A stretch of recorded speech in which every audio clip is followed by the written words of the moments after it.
โอ้ สาวนกประหลาดแล้วเขาจ้างมาละผู้ละพัน โอ้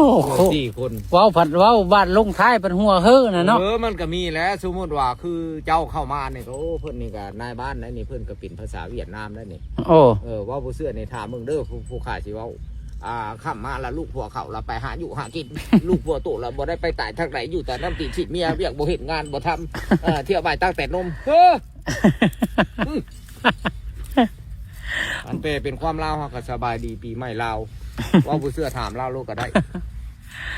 นั่นไหน บ้านเฮานี่จะเขาจ้างต่อได้ไปว่าบ้านเฮานี่ โอ้ยไปไล่กาพี่ก็ได้ซื้อกินบัญญัติโทษบ้านเฮาบ่ช่วยเรือเดียวนะอันนี้มาว่าผู้เสื้อถามตาจุดนี่วงนาคมนี่เป็ดจุดเตะ อยู่เฉย บ้านเนี่ยแหละไปงานดอง โอ้แต่โจนไปเปิดให้เขา ไปแหละกูนี่เป็นครูชุกว่าได้เงินแล้วหอบพระกากขึ้น ไผ ตาโจดนี่แหละ ที่คือจะตายนี่